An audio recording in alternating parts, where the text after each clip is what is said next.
Alright, syempre, live, baby! Andito ngayon yung original Magnificent Seven, whose impeachment complaint, yung third impeachment complaint ay hinarang ng Congress last time. Pero same Magnificent Seven ang nagsasampa ng contempt case ngayon laban kay Senator Vicente Sotto dahil hindi pwede na sunod-sunod ang kanilang pag-violate ng Constitution. Binviolate nila yung Constitution before sa hindi nila pagtanggap ng aming third impeachment complaint. Ngayon, iba-violate pa rin nila yung Constitution dahil hindi daw nila susundin yung Supreme Court decision na sinasabi na wag nang ipagpatuloy yung impeachment laban kay Sara na nakapending ngayon sa Senate. What? Hindi pwede! Bilang Magnificent Seven member, kailangan namin lumaban dito sa kanilang sunod-sunod na pag-violate ng Constitution. At dahil dyan, kasama pa rin natin siya, as usual, Mr. Ferdy Topacio, Mr. Jim Paras, Cathy Binag, and Mr. Manuel Luna. Where are thou, sir? At yun po. At itong case na to ay hindi ito basta-basta dahil may president ito. Dahil noong 1949, yung lolo ni Senator Tito Sotto, ang pangalan din ay Vicente Sotto, ay sinampahan din ng similar case, indirect contempt.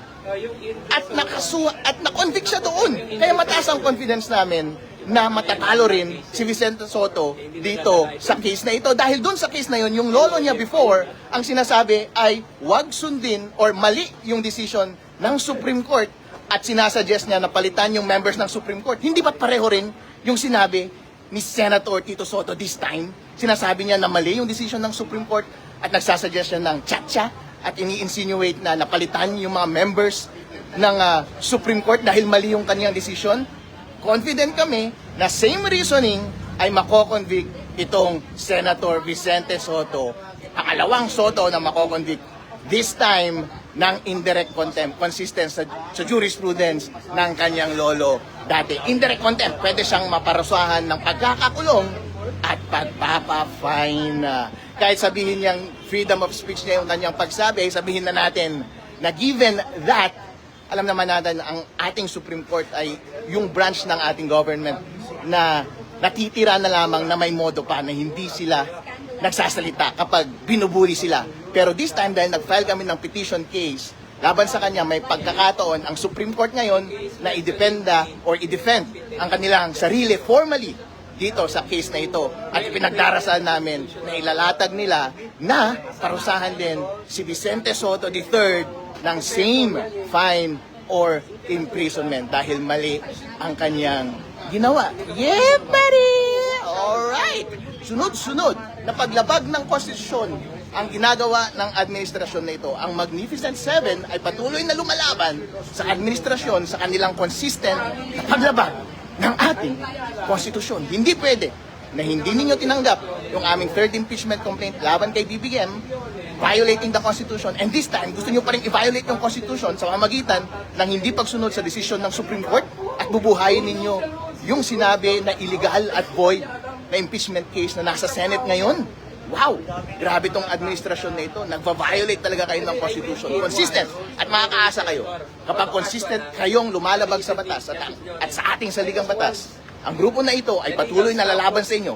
Dahil kapag kami ay titigil, hindi pwede na magwagi ang kasamaan dito sa ating bansa. Yeah, buddy. Alright. Design nung kay Corona case. Yuhu! Masyado dilig sa sarili itong Council namin. Council namin. Legal Counsel. Attorney Topacio. Ano pa yung tanong? Paliwanag lang po sa mga kababayan natin, ano bang pinunta natin sa Supreme Court today? Nag-file po kami ng contempt, indirect contempt case po against Senator Vicente Sotto, Mr. Today. Dahil po sa mga sinasabi niyang inaatake po niya ang kapangyarihan po, kumbaga ng korte, na mag-promulgate at protektahan po ang tinatawag nating due process na karapatan ng kung sino man, kay maliit na tao po man yan o kay vice-presidente po. At kine-question niya po yung pinaka-ugat na galing po sa konstitusyon natin na kapangyarihan ng Supreme Court na protektahan po yun na makikita po natin sa decision ng Sara Duterte versus Pwede po bang i-elaborate niyo po yung mga specific moment na ito ni Senate President? So halimbawa po, sinabi niya una, mas magaling pa yung o kaya mas alam pa ng first year law student yung dapat na nasa konstitusyon kung paano umisan yung process